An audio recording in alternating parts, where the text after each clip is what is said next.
Hey folks, back again with ancient cosmography, and see, I might also have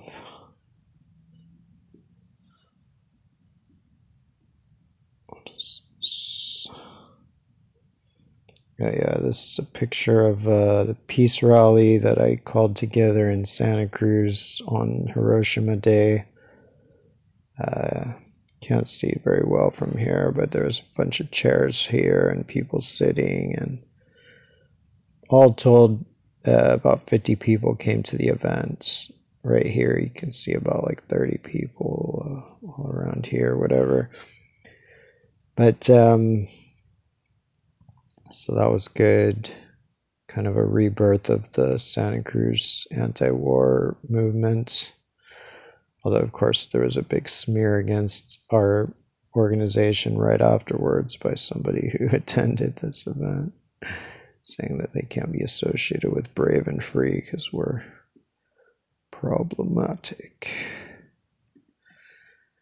So I've been studying this story of the Celtic story of Diarmuid versus the Great Boar. And I actually think that the Great Boar is Australia and that Diarmuid is Papua New Guinea, or, Papua. So,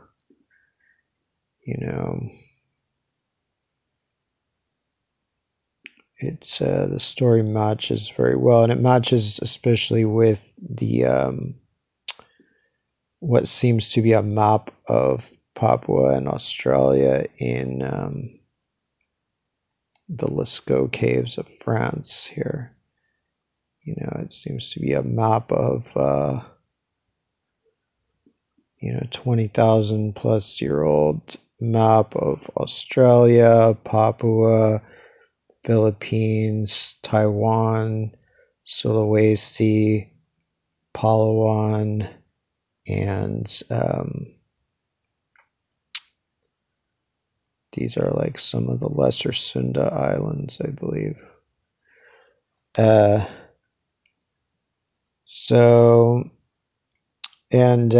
then this is like the Wessel Islands. So in this one, Australia is shown as a bison, but the story is, it seems to be showing that they both kill each other, that the Birdman, as he's called, the Birdman of Lascaux, kills the bison with the spear. They both die together. So that's the same story as Diarmuid versus the Great Boar. And so I think that the oldest depiction of Australia might actually be this, which is Bulu Sipong cave art in Indonesian island of Sulawesi, which is right near Australia. And there's a bunch of these animals, but I think this is the largest, or one of the largest, and I think that it might represent Australia. And, the snout is similarly shaped to Australia's snout there.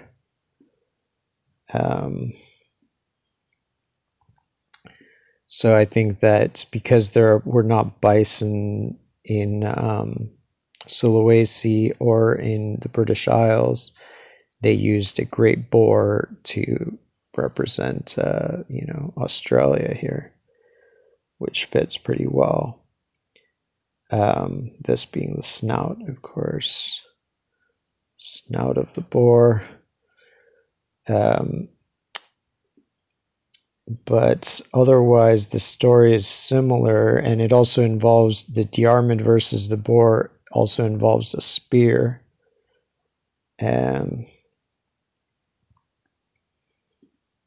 See, this may be the eye of Papua. And so let's see, what do we got?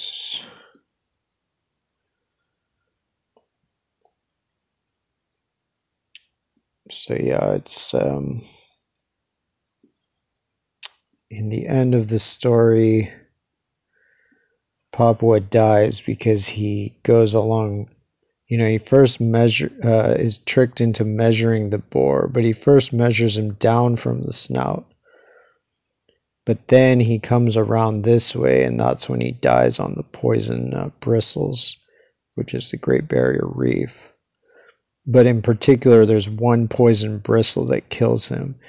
And I think that has to be this one right here, which is Warrior Reef, which is cut off by Google Maps. Google Earth cuts it off for some reason right there, but it actually goes all the way to there. And then this is Papua like bleeding out from this wound. And it says he wounds him on his soul, which is his underside, basically. This is his underbelly.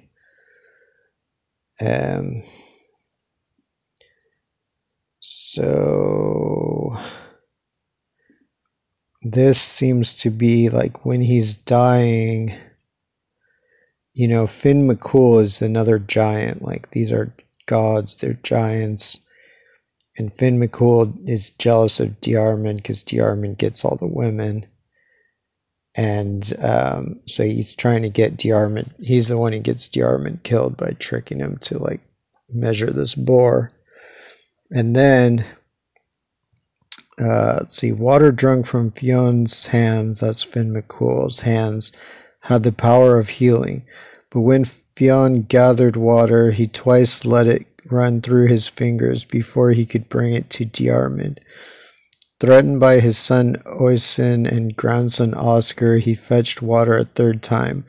But this time he was too late. Diarmuid had died. So I think that represents, this is Diarmuid, Papua. And Diarmuid is described as both anthropomorphic and zoomorphic. Like, he clearly has a human body because he can like wield swords and shields and stuff like that. But he's also described as a hawk or an eagle or something. So I think that may represent the fact that he has a bird's head, just like in the Lascaux paintings referred to as the Birdman. And to this day, this is actually named Bird's Head Peninsula. This is named Bird's Beak Peninsula. And this is named Bird's Neck Isthmus. And so anyway, so he's like dying there from that reef that punctured his underbelly.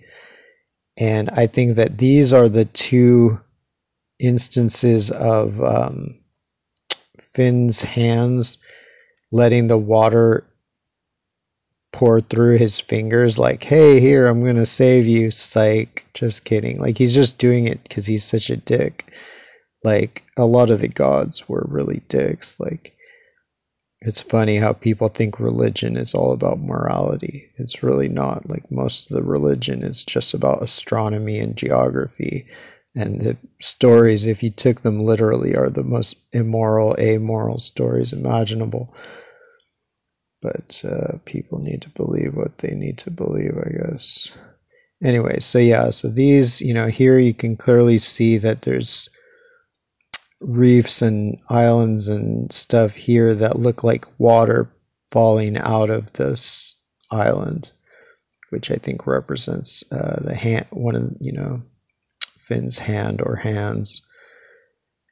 And then this, I think, is another instance of the same thing where the water is falling out, and these little reefs and islands here represent that. And then this is the third time. It says, threatened by his son, he fetched water a third time, but this time he was too late. Diarmuid had died. And this may be a double meaning. There's some of these things that have double meanings. So not only is it that, this time that this would be his, hand, and this is like maybe another hand on top, like cupping the water in. And it's not spilling as much, as it doesn't have as much stuff that looks like spilled water as these ones. So it looks like he's containing it better. But also the double meaning may be that when Diarmuid is alive, this is actually part of his nose. But when he's dead, this is he's just a skeleton, so he doesn't have a nose basically, and then this just becomes Finn's hand. So that could be a double meaning of that this time Diarmuid had died, that those are the two avatars. Like there's the one avatar of Diarmuid alive where this is his nose, and then the other one where he's dead where this is his nose, and then this is Finn's hand. Just as like earlier in one of the poems, it seems to reference the sheath of Diarmuid's sword, which may relate to the boar, that it's actually the boar's sheath. So the great old boar, his bristles stiff on end. So this is the boar. These are his bristles, are the reefs. This is all just for sailors. The whole point of all of this is just for sailors to memorize these routes so they don't die on these reefs. The great old boar, his bristles stiff on end. These bristles sharper than a pointed spear, their point more piercing than the quiver shaft. Then Mako Duin with arms well pointed too. So Mako Duin is the same as Diarmuid. So that would be Papua seemingly. Answers the horrid beast with ready hand. Away from his side there rushed the heavy spear. So I think, right here, these are the Wessel Islands. So it especially this part here looks like a spear. And hard following on the course the boar pursued. The javelin's shaft fell shivered into three. And this thing right here is actually 3 islands. There's one break is easy to see right here, but there's another break that's much smaller channel that's like right around here. The shaft recoiling from the boar's tough hide, so it recoils from the hide, so it's not right up against Australia, it's a little ways out. The spear hurled by his warm red-fingered hand never penetrated the body of the boar. Then from its sheath he drew his thin-leaved sword. So he says, just after he says the boar, and then he says its sheath.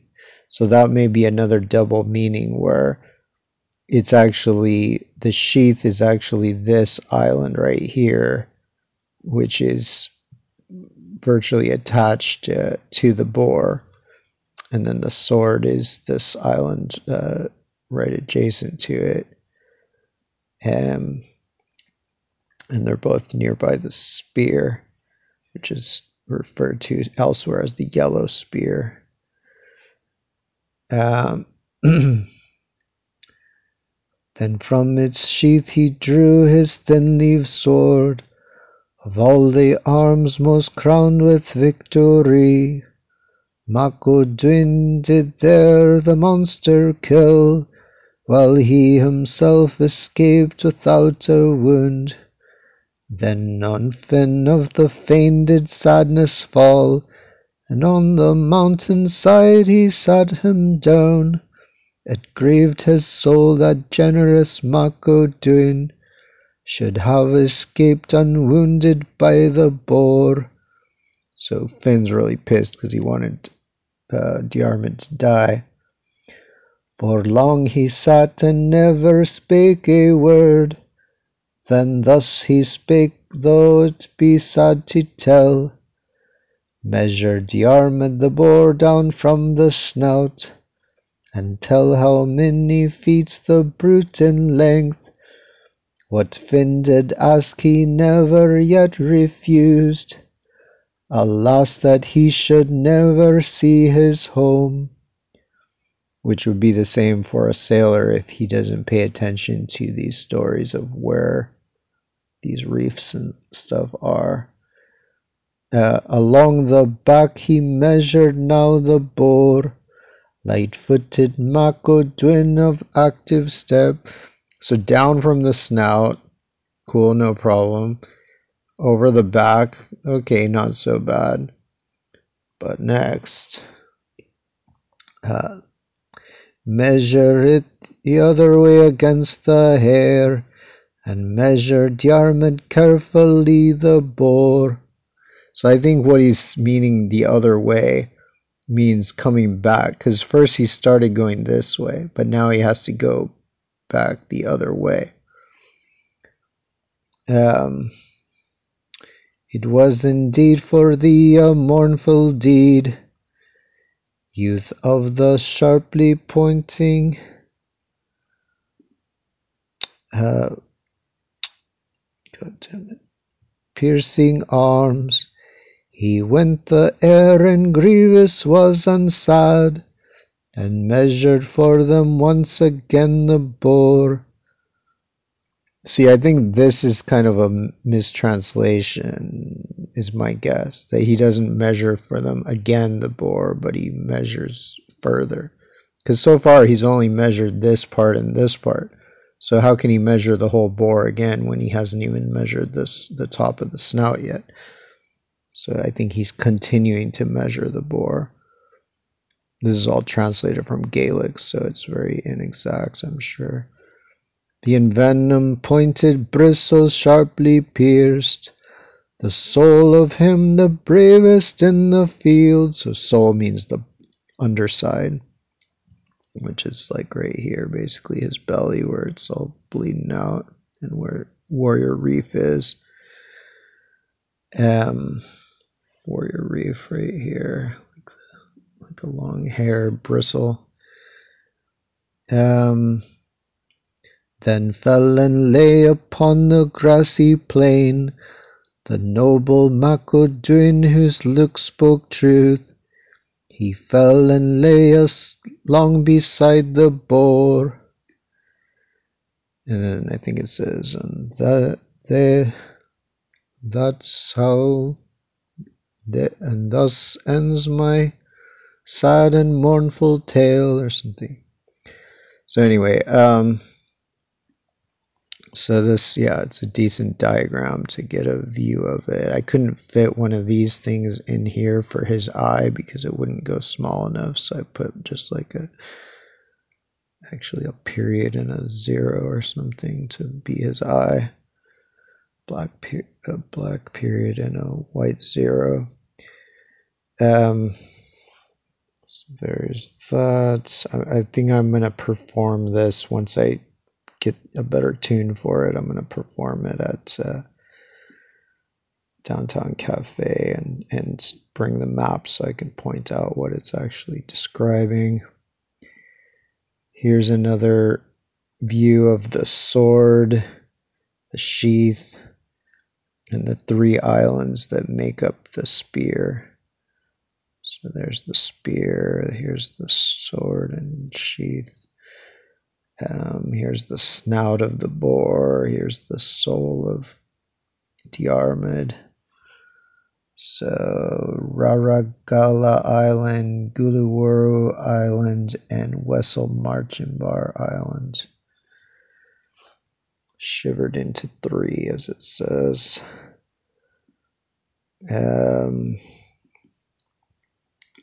Alright, so this seems to be Diarmuid's dick. And so yeah, he's shown retrograde in this, like in a lot of ancient maps were painted retrograde like the Egyptians did. But this seems to be his dick. This is like his balls, apparently. So this is why all the women loved Diarmuid and why Finn McCool was jealous. And so yeah, it seems that this is his dick, but I think he's actually coming. Like it looks like he's jizzing down here, and so that could even be the meaning, because they say that women, as soon as they saw him, fell in love with him based on his love spot. And one story says that the love spot was below his eye, but there's a chance that actually his eye means his urethra and that this is his love spot. Or it could just mean that, you know, your genitals are below your eyes, and so it's a kind of a joke to make it think it's like a little beauty freckle, but it's really his wang. So anyway, there's that. Definitely looks like some cum coming out of a giant earth dick. This is again the spear, the sword, the shaft, or the, you know, sheath, and it could relate to this. Like it could even be that this skinny part here represents the spear, or that this fat part represents the short sword, or whatever. Who knows?